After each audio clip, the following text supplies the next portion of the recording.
na nagsasabing what God can do in nothing. Namistulang katanungan, but again, it's not a question at all. It is just telling us what God can do in the midst of nothingness or nothing. Palakpakan natin ang ating Panginoon. Sige yung palakpak sa Panginoon. Ano ang kayang gawin ng Diyos sa wala? Ayan, makakaupo na kayo. May kayang gawin ba ng Diyos pag wala ang sitwasyon? Pag sinabing wala, zero.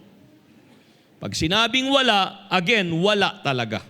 So you know what? Many people believe that God needs something big to perform a miracle. Yan ang akala ng mga tao. No? Lalo na doon sa mga hindi pa nakaranas ng milagro. Hindi pa nakaranas ng pagkilos ng Panginoon. Ang buong akala nila, ang Diyos ay nangangailangan ng bagay na masasabi nating malaking bagay o bagay na makakatulong sa Kanya upang makagawa siya ng milagro. Na pwede ko bang sabihin sa inyo na hindi kailangan ng Diyos ng anumang tulong para makagawa siya ng milagro? So, yan ang akala ng iba, na God needs something big to perform a miracle. Something big in the sense na something great resources, or strong people, or perfect conditions. Na ang akala ng karamihan na yun na nga, hindi naniniwala sa milagro hanggang ngayon, ay kailangan itong lahat ng ito na nabanggit ko ay naroon. Ito yung atmosphere na sinasabi nila para makagawa raw ang Diyos ng milagro. But you know what? In the story that we read, kung babasahin nyo na lang remaining verses na hindi nating binasa, which is connected dito sa ating pinag-uusapan, the story of the prophet Elijah and the widow of Sarephat, you know what, teaches us the opposite truth. Ang itinuturo sa atin dito ay yung kabaliktaran. Nang ibig sabihin, God can do something extraordinary even when there seems to be nothing left. I would like to repeat that. God can do something extraordinary even when there seems to be nothing left. So kayang gumawa ng Diyos ng himala kahit sa sitwasyong tila wala nang natitira. O kung bibigyan natin ng added emphasis na tila bagay walang-wala talaga. Kaya ng Diyos, sabihin natin lahat, kaya ng Diyos. So again, sa kwentong ito na mababasa po natin, sa mga talatang nakatala sa banal na aklat sa 1 Kings chapter 17, ay makikita po natin kung paano na ginagamit ng Diyos ang wala. Sabihin natin lahat, wala. Upang ipakita ang kanyang kapangyarihan at katapatan. Meron ka bang wala na sitwasyon? Meron ka bang wala na kalagayan? Huwag ka lang magwala. Don't lose heart. Don't lose faith. Naririnig nating madalas at hanggang ngayon, nais kong ulit-ulitin na kahit sa sitwasyon at panahon ngayon na nangyayari sa ating mundo at sa ating paligid, God is still in control. Kontrolado pa rin ang Diyos ang lahat. Palakpakan mo ang ating Panginoon. Nag-aalinlangan ka ba?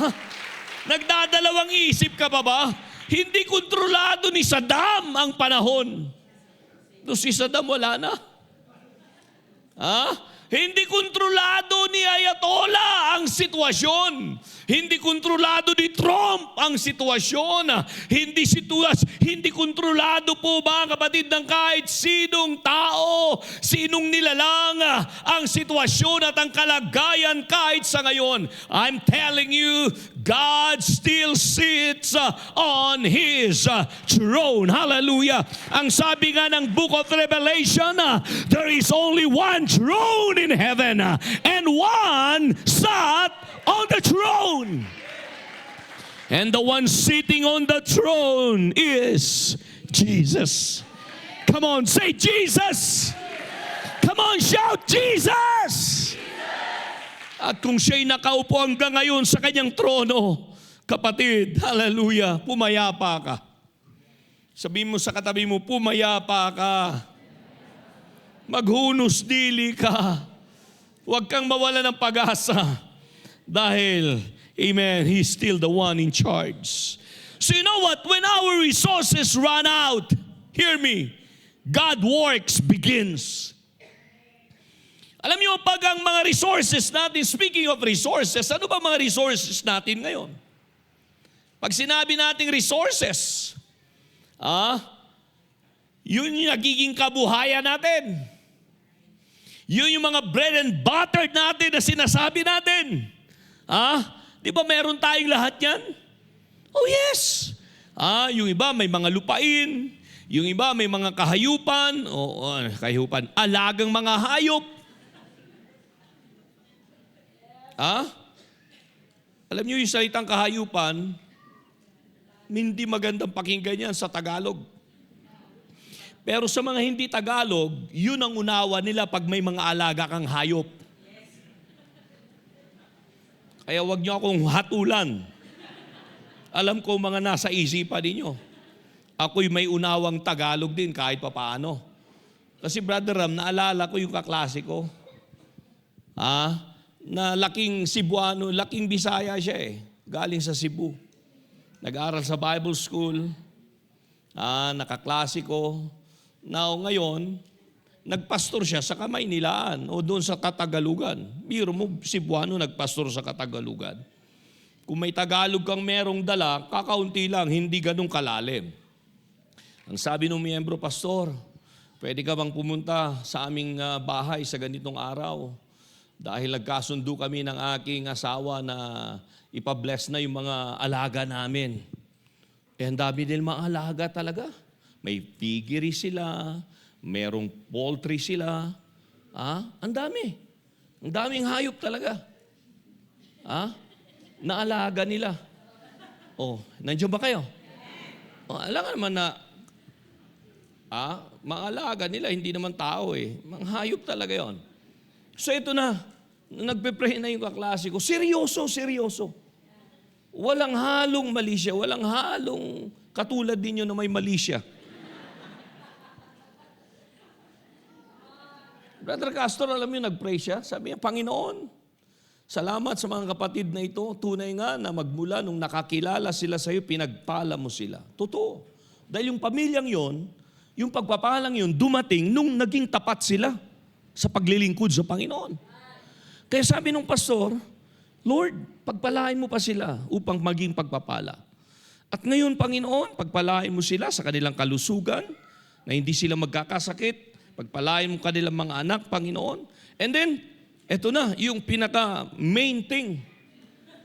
Sabi niya, nag-pause siya ng konti sa gitna ng prayer niya Sister Remy, dahil hindi niya alam kung paano itatagalog. Anong Tagalog kaya nagagamitin ko? Sabi siguro ng isip niya, na ngayon ipapag-pray ko yung mga baboy, yung mga manok. So yun na. Nag-get yun na.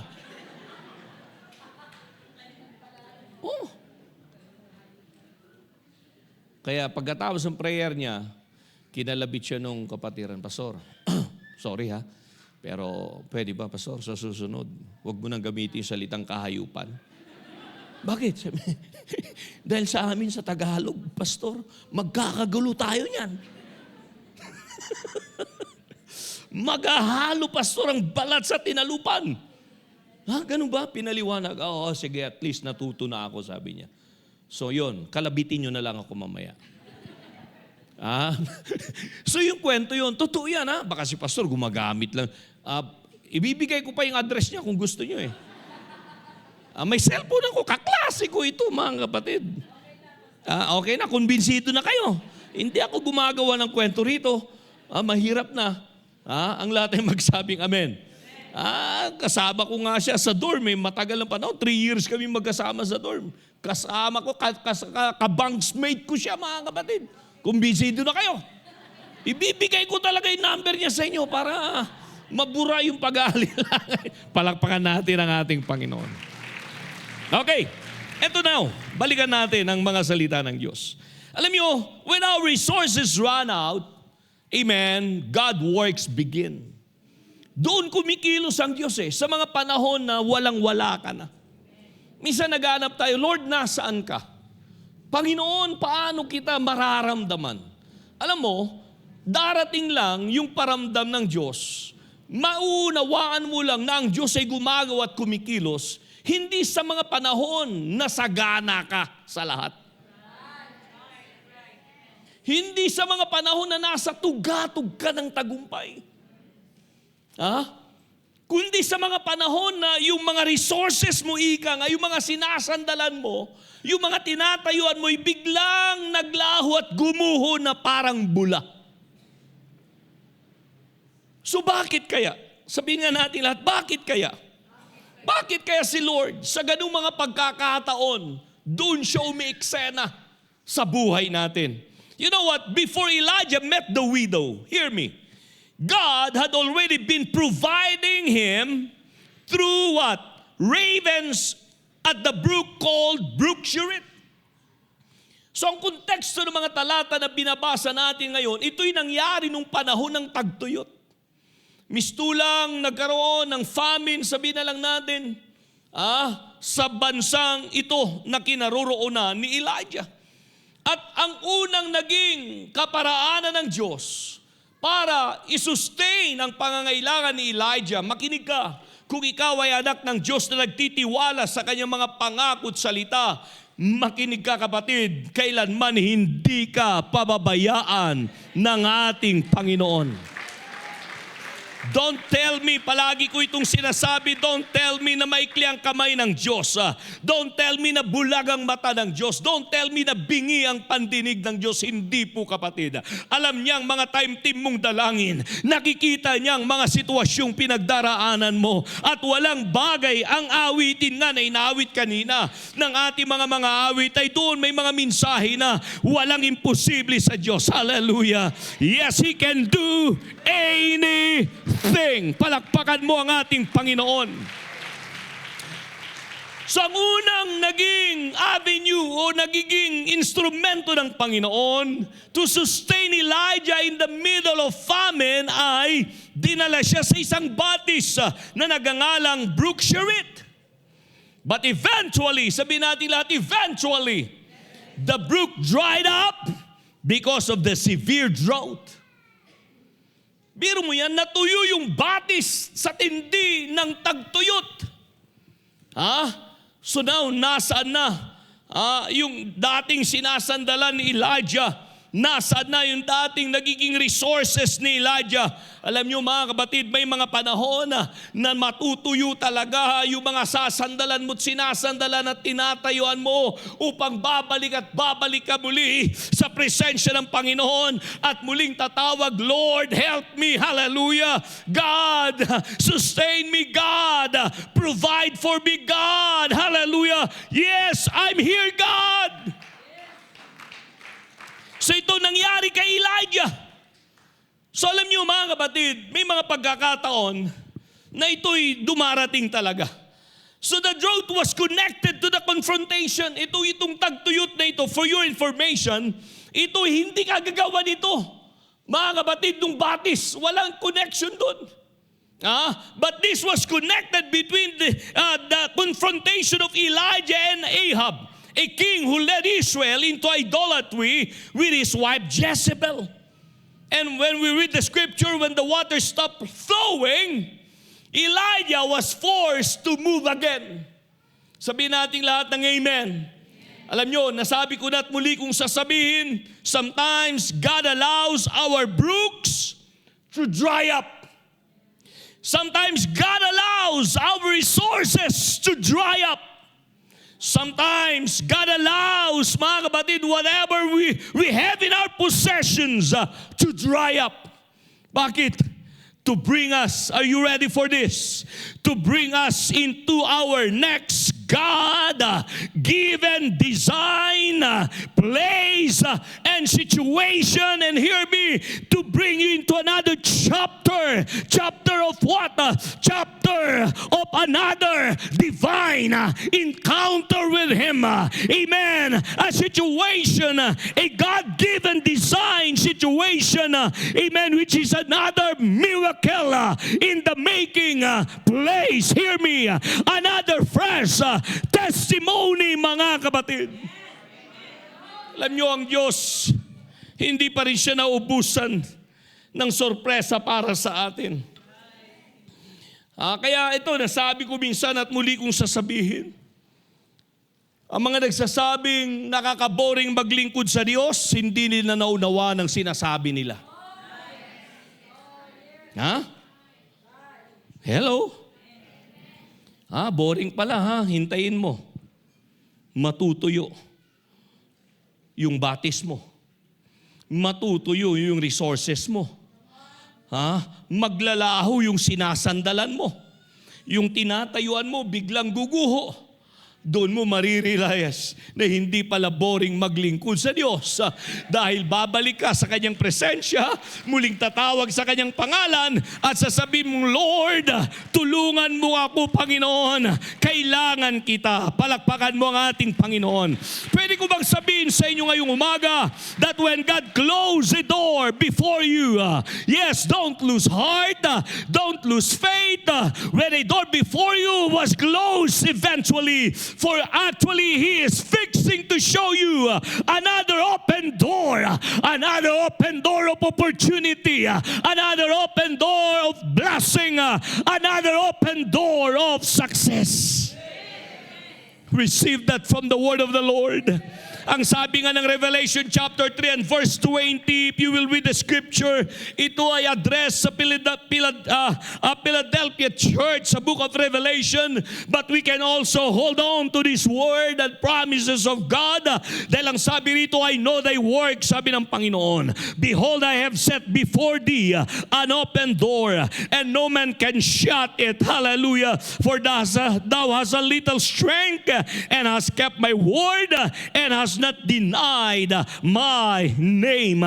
Ang sabi ng Panginoon, nalalaman ko ang iyong mga gawa. Narito inilagay ko sa harapan mo ang isang pintuang bukas. Hallelujah. Sabihin natin lahat, pintuang bukas na di mailalapat ng sino man. Ang ibig sabihin niyan, hindi maisasara ng kahit sino.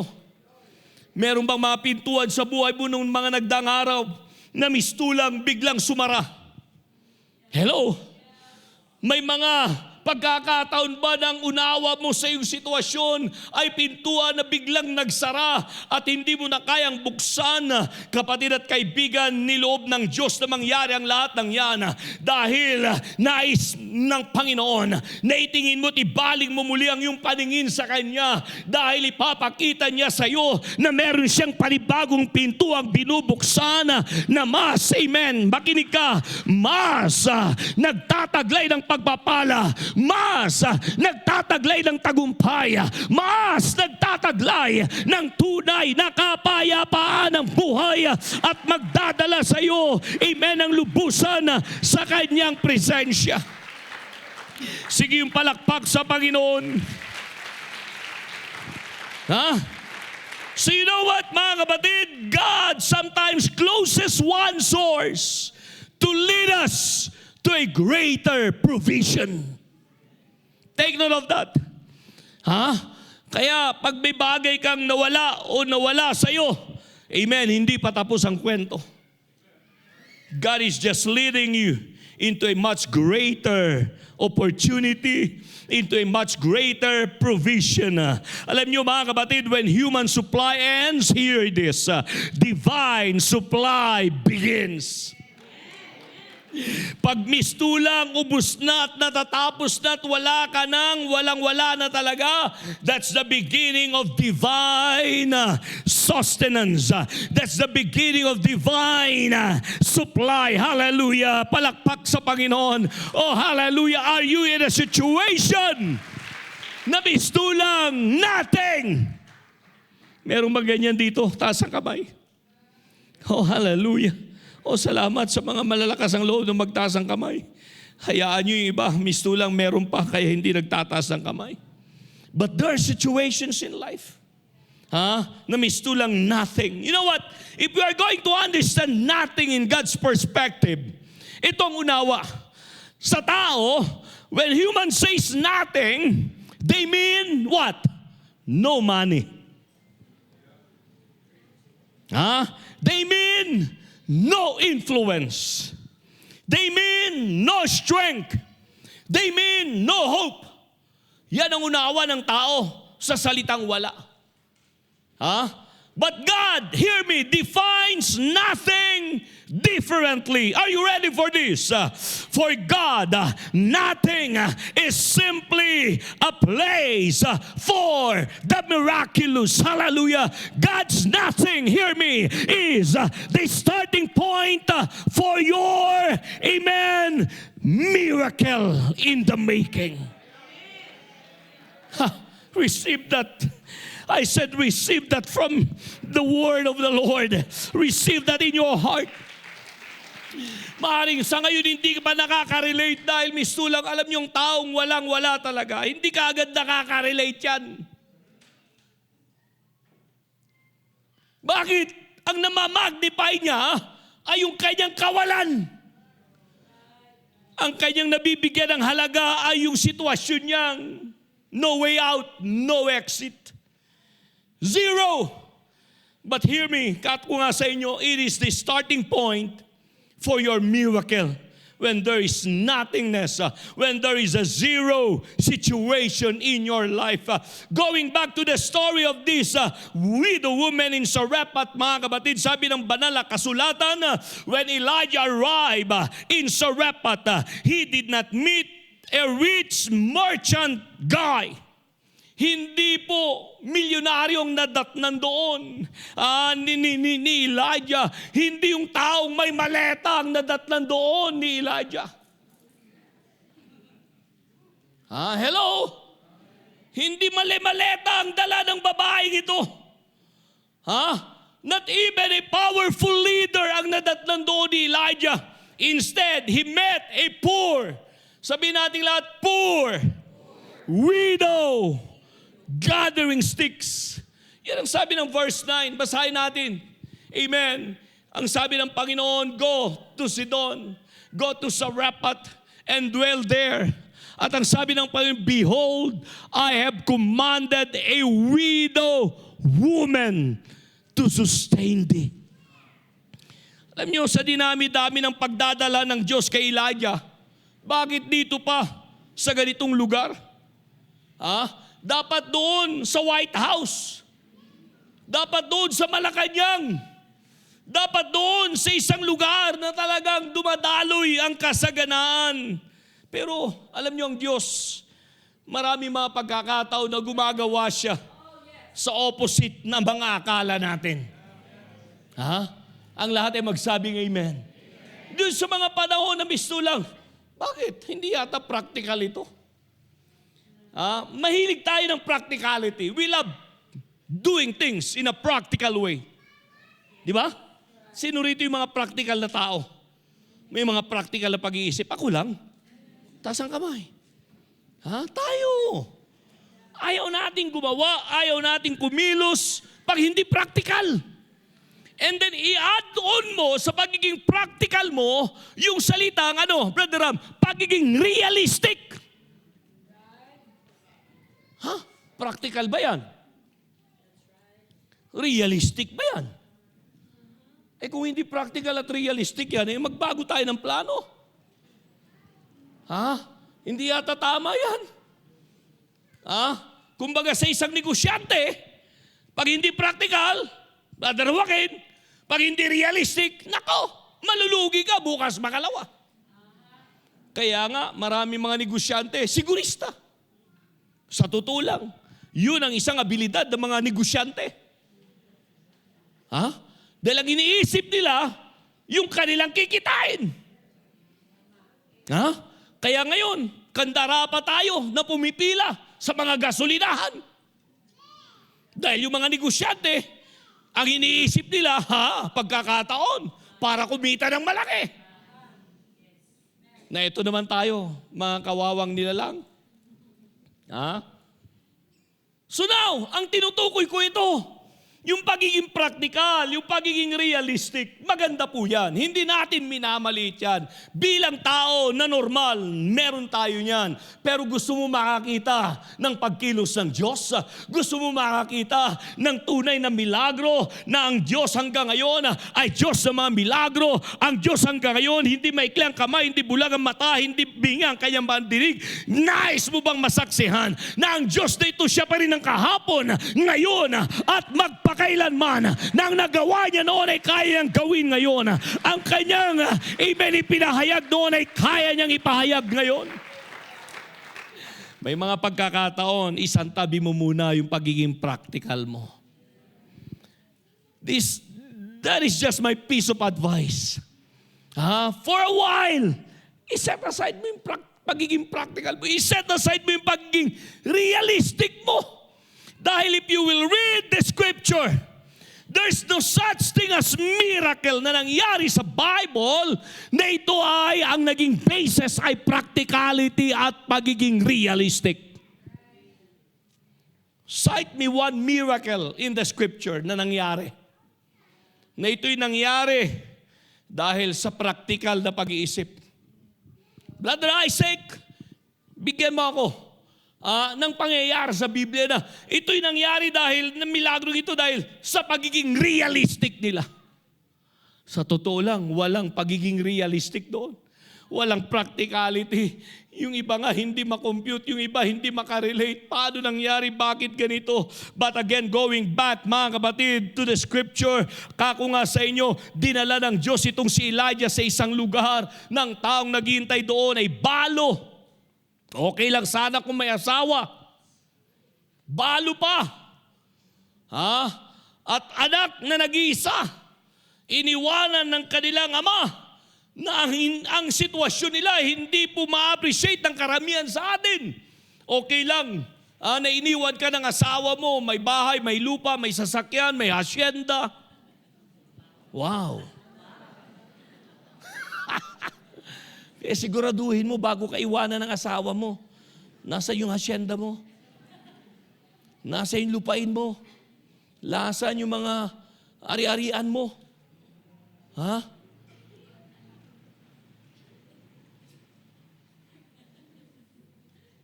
Ito, kwento ulit. Gusto yung kwento? Nung pandemic, ito baka may number uli ako sa kanya. May number uli. Ito mga kwento ko sa inyo, baka sabihin niyo, Pastor, gumagawa lang ng kwento. May number uli ako. Ibibigay ko sa inyo mamaya kung gugustuhin niyo para i-confirm kung ang kwentong ito'y totoo. During pandemic, Brother Jared, alam niyo na yon. Ubuhin ka lang ng konti noon. Ay, Jesus' name. Diba? Kaya, nauso noon ang social distancing. Kaya dito sa simbahan natin, nung inalaw tayo rito, ang grabe yung distansya. May pananampalataya tayo. Pero again, pumasok yung pagiging practical. Pumasok yung pagiging realistic. Mahirap na. Baka yung ubo niya, delta ang dating. Di ba? Ganun noon. So ito na, dumating yung panahon na yan, na itong asawa niya, pastor ito pastor din. Kaya totoo ito. Pastor din.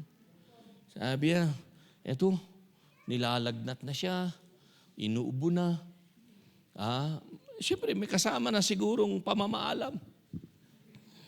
Nung sabi ng asawa, dahil gusto niyo malaman kung seryoso na, nagpapaalam na Sabi niya, pwede mo bang ibigay sa akin yung password ng ATM mo? Bago ka man lang mawala. Bukas makalawa, tumayo yung may sakit. Lumakas uli. Ayaw ibigay.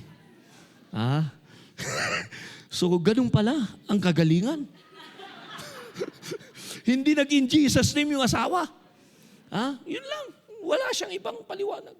anong password ng ATM mo? Kinaumagahan, gumaling. Sister Christy. Nawala yung ubo. Pati lagnat nawala. Ngayon, nangangaral pa.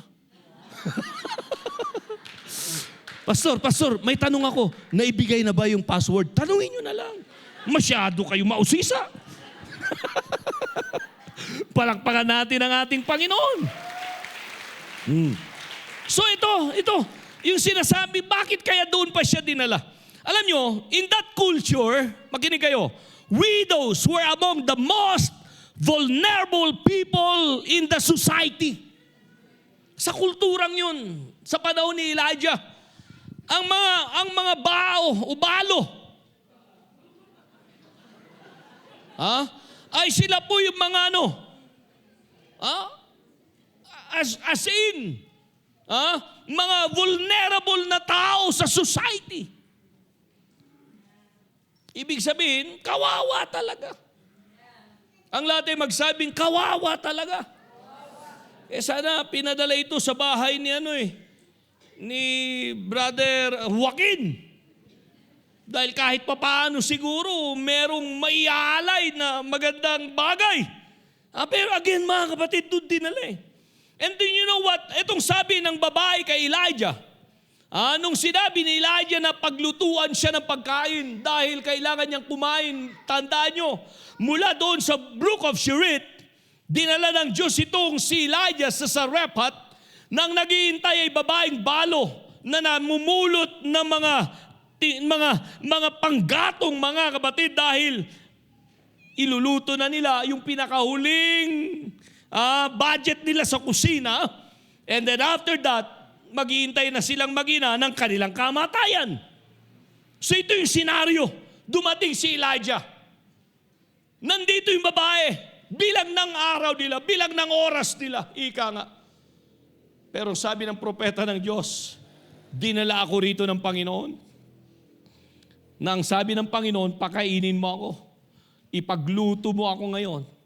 Ang sabi ng babaeng balo, ang sabi niya ganito, I only have a handful of flour in a jar and a little oil in a jug. I am gathering sticks to cook a last meal for myself and for my son, and then we will die. For your information, that is the definition of nothing. Nandiyan pa kayo? We are talking about what God can do in nothing. So ito yung babae na balo. Hindi natin alam kung kamamatay lang ng kanyang asawa, hindi na isulat sa Biblia eh. Pero ipagpalagay na nga natin na gano'n ang senaryo dahil dala ng tagtuyot. Maaring sa katanghalian tapat, sa kagustuhan ng kanyang asawa siguro na merong makakain ng kanyang maginay, nagbabad siya sa gitna ng matinding sikat ng araw.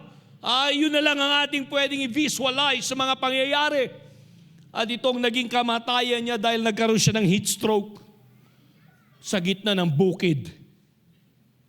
So itong babaeng balo na ito, mga kapatid, iniwan siya ng kanyang asawa, may anak siyang dala-dala, ang kakainin nila ay sapat lang para sa isang lutuan na lang. Dumating ang tao ng Diyos. Siguro kung ikaw ang nandun sa ganung senaryo at darating yung lingkod ng Diyos, sasabihin mong, lingkod ba ng Diyos ito? Pastor ba ito? Totoo bang tao ito ng Diyos? Grabe naman! Sa dinami-dami na ipapadala, ikaw pa, dapat may ayuda kang dala, propetang Elijah, kung galing ka sa Diyos.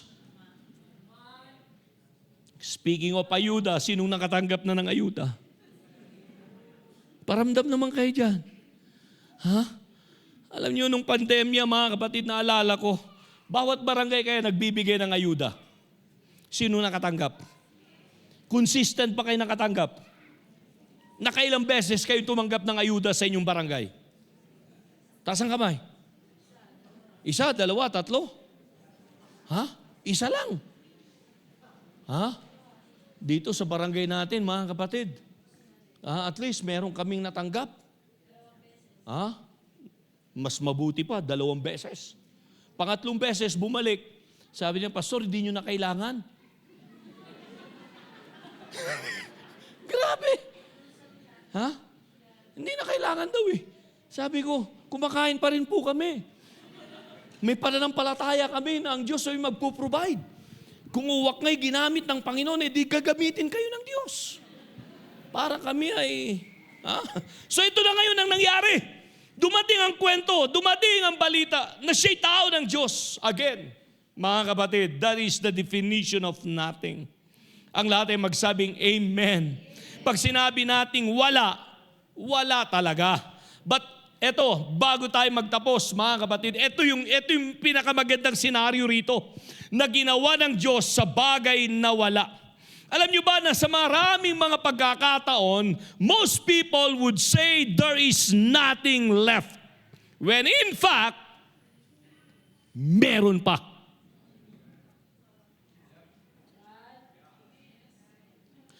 Dahil yung sa salitang nating, sa totoo lang, sa atin, hindi talaga wala. Hindi talaga wala. Hindi talaga wala. Meron. Meron pa. Di ba pag alam mo yung tao ay mangungutang sa'yo? Again, speaking of pangungutang, mag-ingat kayo dyan. Huwag niyong idamay ang simbahan. Palagi kong sinasabi yan at muli kong sasabihin.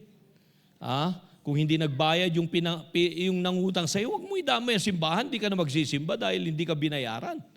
Dalawa lang kayo nag-usap hindi kasama doon ang simbahan. Kaya please, sabi mo sa katabi mo, please, huwag mo idamay ang simbahan. Magbayad ka. So ang puntos ito, alam niyo ba mga kapatid, when we think about empty or nothing, it doesn't actually nothing and empty. Ang Diyos pag tumingin sa wala, nandiyan ba kayo? Pag ang Diyos ang tumingin sa wala, ibang unawa niya sa unawa mo sa wala.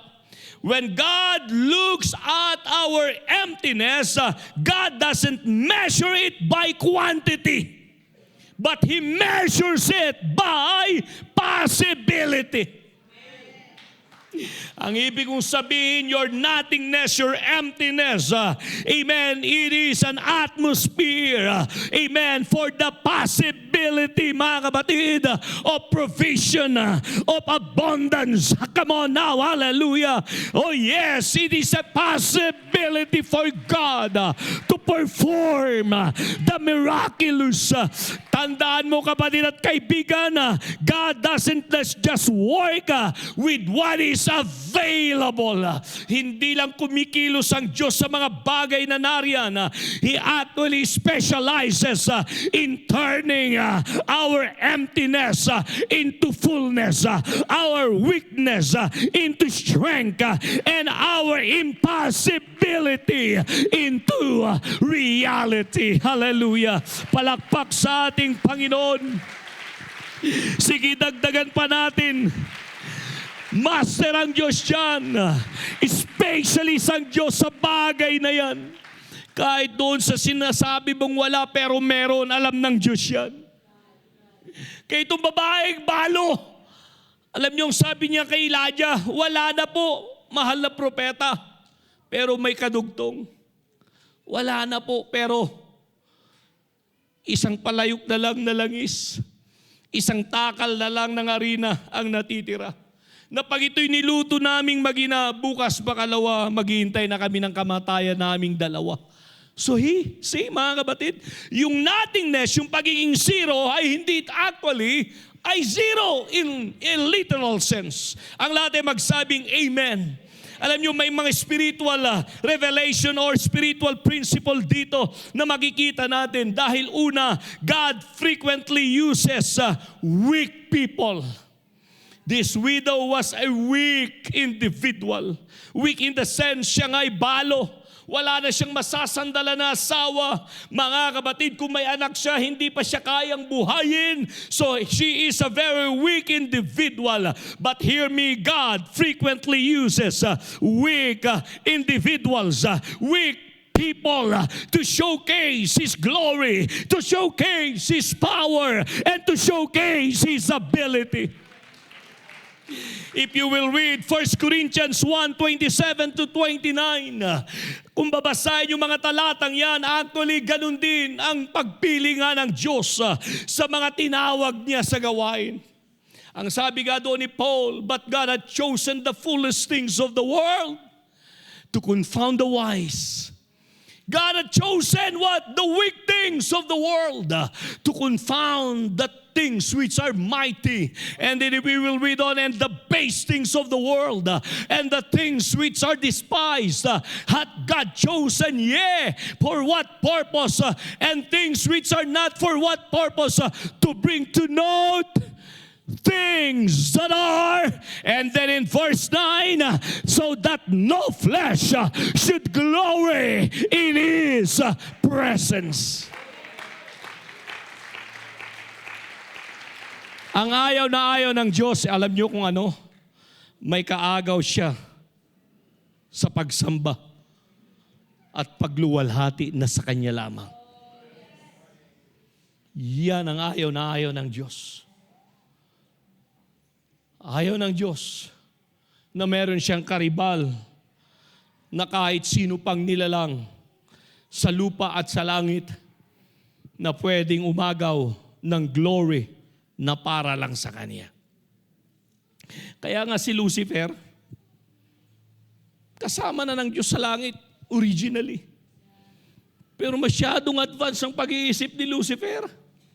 Binigyan lang siya ng ministry sa kalangitan. Binigyan lang siya ng ministry sa kaharian ng Diyos. Masyado nang naging matayog ang kanyang pag-iisip. Gusto niya nang pumantay sa Diyos. Gusto niya nang hilain yung upuan at trono ng Diyos. At gawin niyang maging upuan at trono sa kalangitan. You know the rest of the story. Pride goeth before destruction, and a haughty spirit before a fall. So yan ang dahilan kung bakit ang Diyos, mga kapatid, maaring, Lord, alam nyo, itong totoo eh. Nung bago pa lang ako sa ministry, alam nyo, Brother Boding, iniisip ko, bakit kaya hindi tumawag ang Diyos sa mga professional? Yung mga magagaling na talagang, yung pag makikinig ka sa kanila ay mapapanganga ka dahil sa ganda at hanay ng kanilang mga pananalita. Yung mga, alam na natin, bukador. Kaya kung titignan nyo yung mga nandyan sa Senado, sila dapat yung mga pastor kaya. Dahil magagaling magsalita. Hello? Yung mga congressman dyan, yung mga, alam nyo yung ibig sabihin. Kaya Lord, bakit? Yung mga panahon noon, nung nagsisimula pa lang ang Bible School dito sa BIM, pwede bang tumayo mga BIM students natin? First year lang ito. Yung iba, yung second year, naka-on the job sila, nasa Masala yung isang grupo, nasa Buntok yung isang grupo ngayon. Palakpakan natin sila. Ito po yung ilan sa mga Bible School students natin. At least, may pagmamalaki na natin sila ngayon. Dahil, may mga tinapos na itong mga ito eh. Hindi man lahat, pero karamihan sa kanila. Yung iba, magtatapos pa lang. Anong tatapusin nyo? Yung iba tapos na. Mga professional na nagtuturo na, may trabaho na. But they decided to follow Jesus. They decided to answer the Master's call.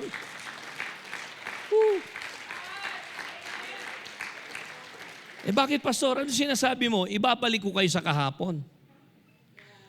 Yung mga estudyante namin dito, way back 1980s, 90s, early part ng 90s. Sige, makakapo na kayo. Meron kaming estudyante dito, Brad. Dumating, madaling araw. Pasukan sa susunod na araw eh. Kumakatok. Pastor, may estudyanteng dumating. Bukas ko na kausapin. Nang maaga pa eh. Bukas na lang. Pagbaba ko, mga kapatid, ang buhok hanggang dito. Lalaki ha? Long hair. bigotilyo. Ha? And then sabi ko, ba't nandito ka? Pastor, mag-aaral ako ng Bible school. Sabi ko, sandali. Uulitin ko, maaaring hindi tayo nagkakaninigan. Baka hindi mo ako narinig ako. Alam mo ba kung nasaan ka ngayon? Opo. Di po ba ito raw yung Bible school? Na BIM? Oo, ito. At sino naman nagpadala sa'yo rito, kako? Yung pastor ko, pastor. Magba-Bible school daw ako. May tawag daw ako. Tinatawag daw ako ni Lord.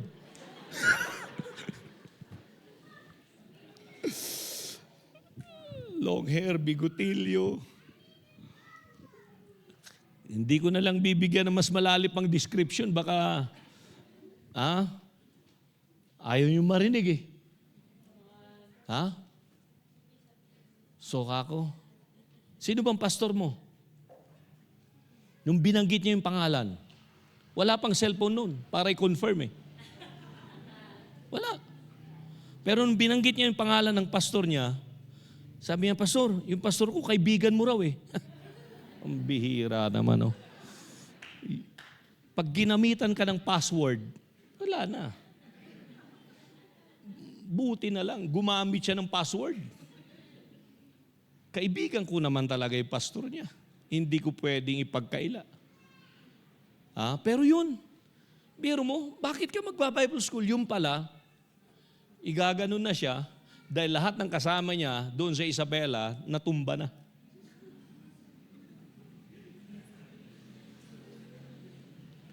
At nung gabing yun, bago siya dumating dito sa Baguio, mistulang nakita niya itong simbahang ito doon at yung pastor doon, yung kaibigan ko nga.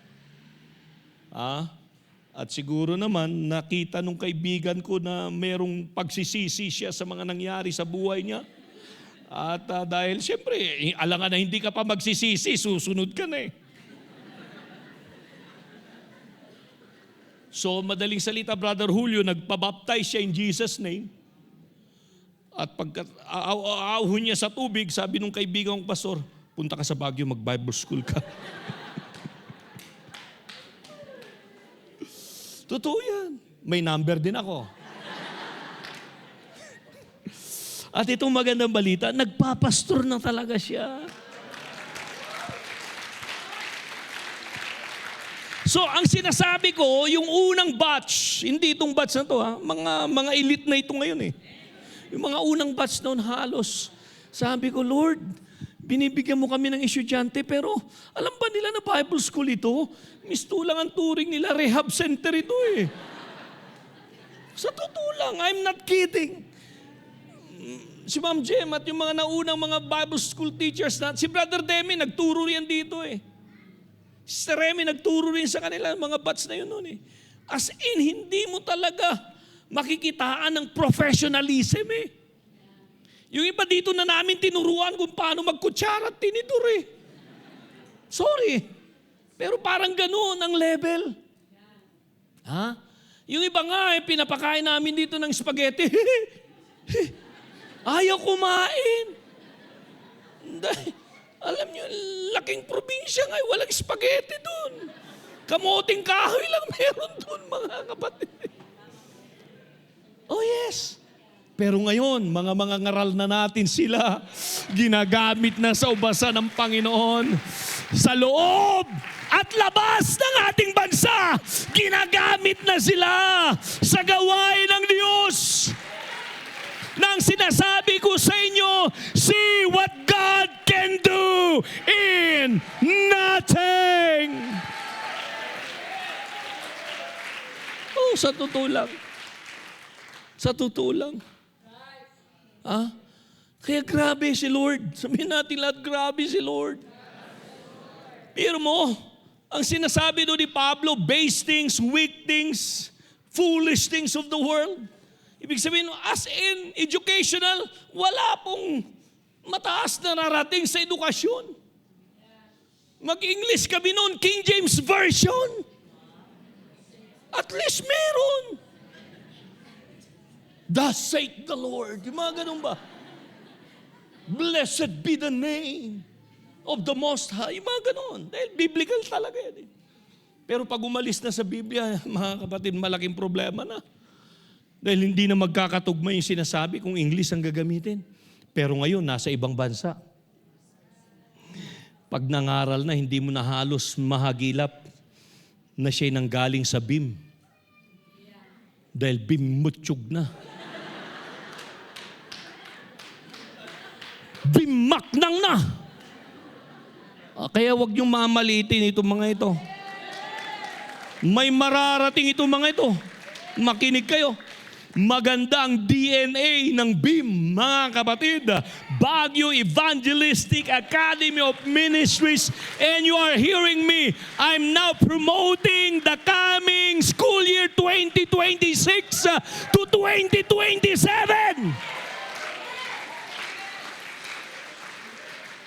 O baka sabihin niyo, Pastor, pipitsugin lang yata yung mga estudyante niyo rito. Baka nung sila'y nag-launch out sa ministry, doon lang sila sa mga gilid-gilid, baryo-baryo. Huwag kayong magsalita ng ganoon. Kung ituturo ko ang daliri ko, hindi niyo kayang sundan.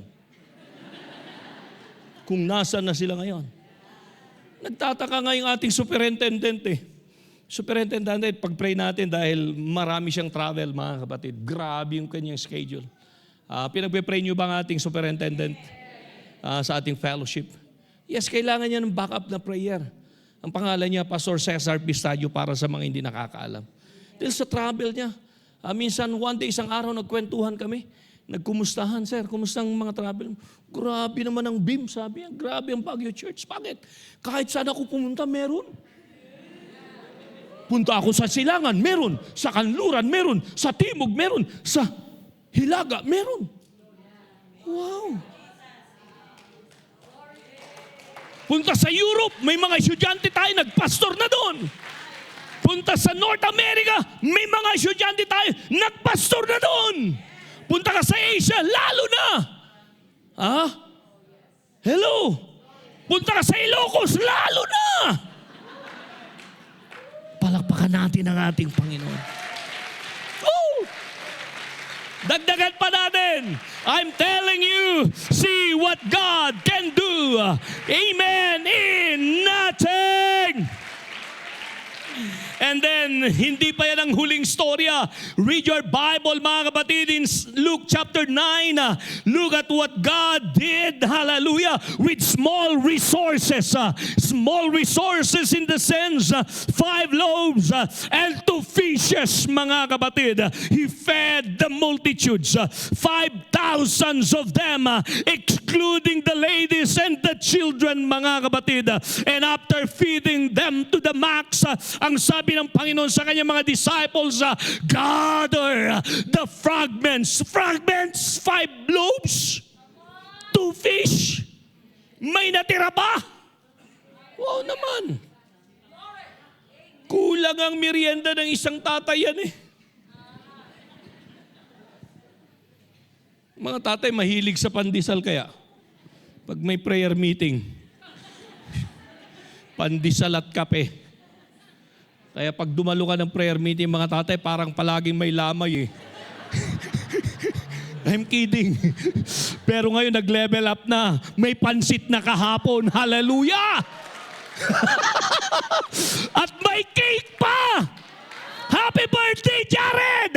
Happy birthday, Brother Alarcio! Happy birthday, Brother Constance! Sino pa yung birthday? Brother Paul, happy birthday! Sana araw-araw birthday nyo! Para hindi na lang kape at tinapay. Hallelujah. May pansit, may cake. Hallelujah. Biro mo yan. Amen. May puto pa. Palakpak sa Panginoon. Oh! Di ba? 5 tinapay, 2 isda. Meron pang iipunin. Kung ako si Pedro na nandun, si Lord naman nagbibiro na naman. Pag binasa mong Biblia, parang boring minsan sa mga hindi nakakaunawa eh. Pero basahin yung Biblia sa unawat level na parang ang kausap mo'y kaibigan mo. Biro mo si Jesus, nagsabi sa'yo, 5 tinapay na lang, 2 isda.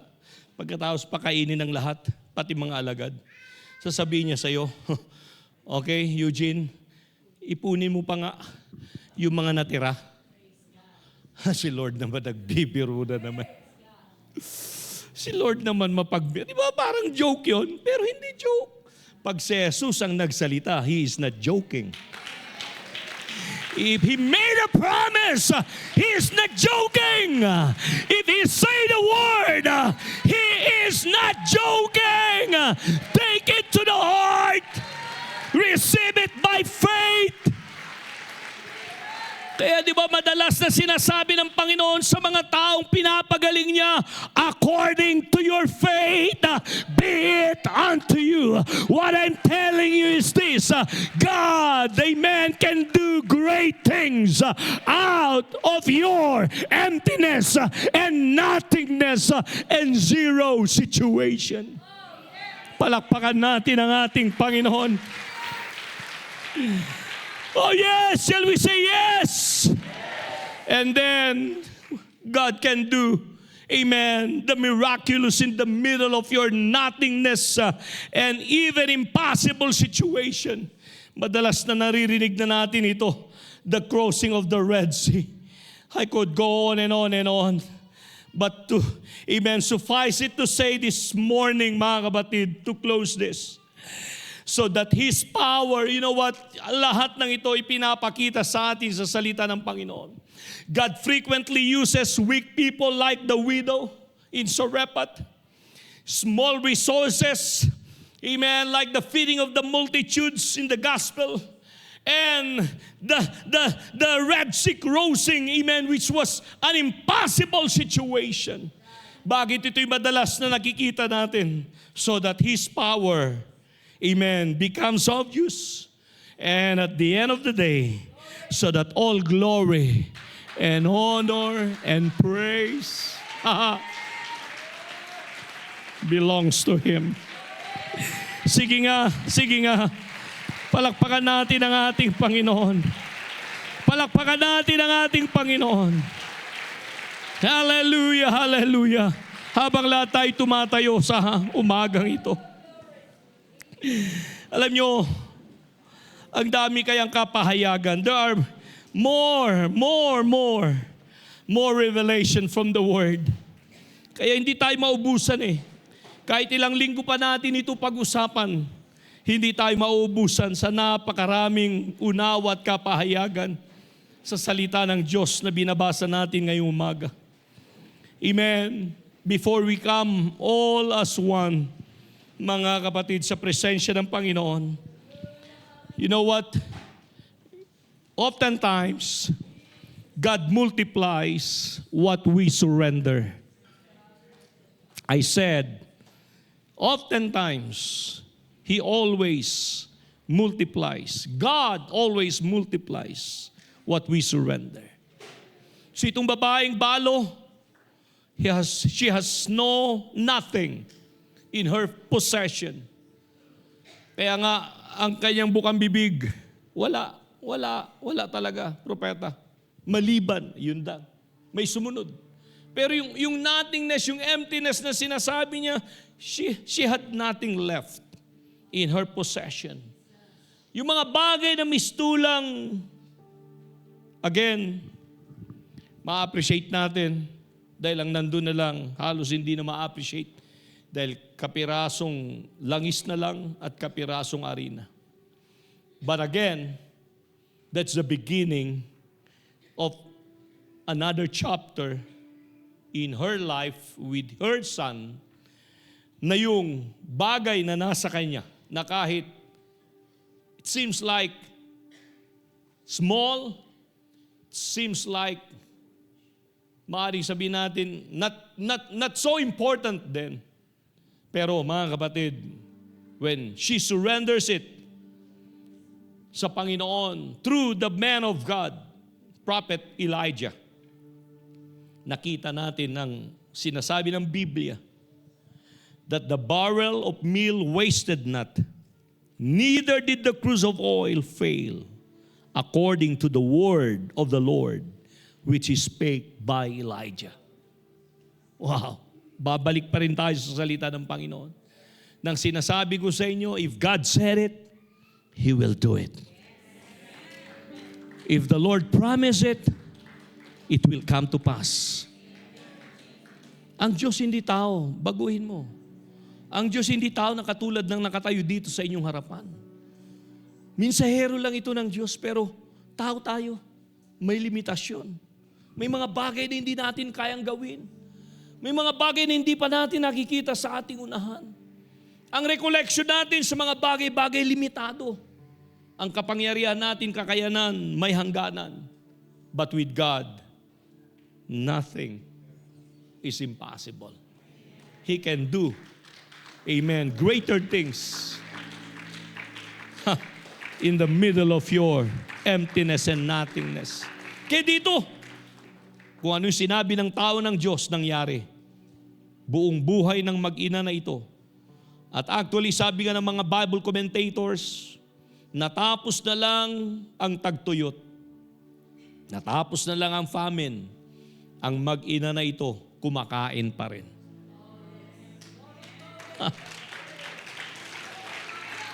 Kapatid, mga kapatid, ito ito.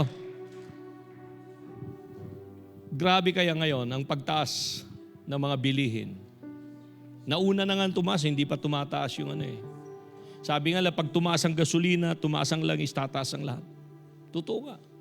At ito, may nagbabadya uli next week. Ilang, Mr. Juric? Another 23 pesos na patong uli.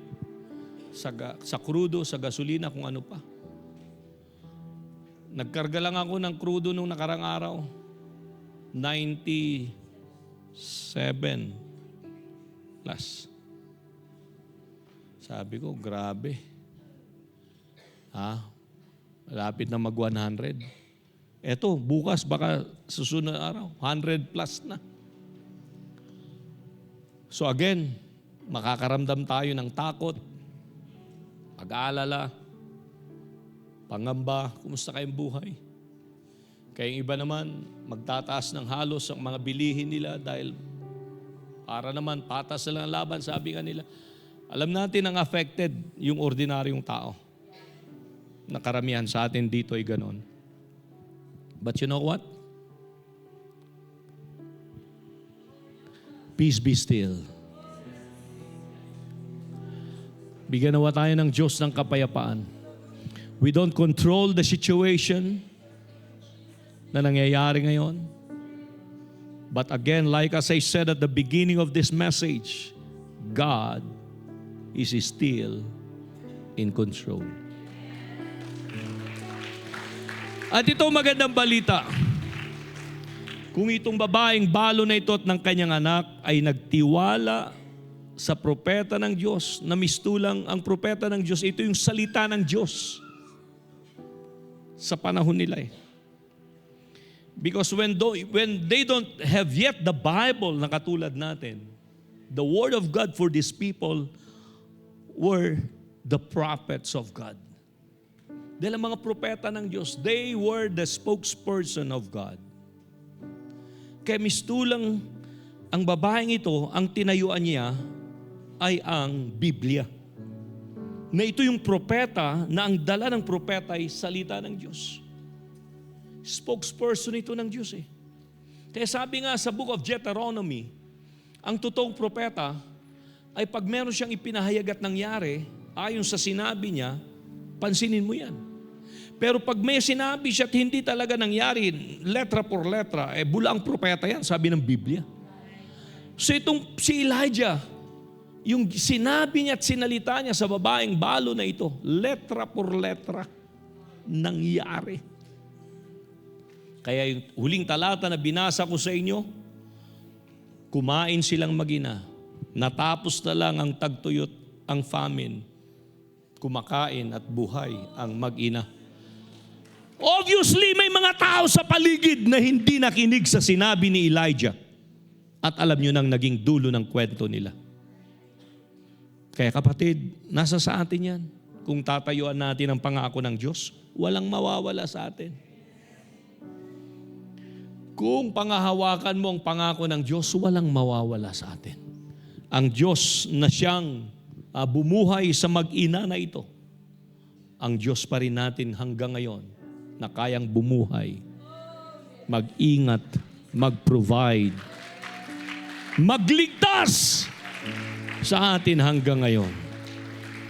Hallelujah. Pero kailangan, you need to surrender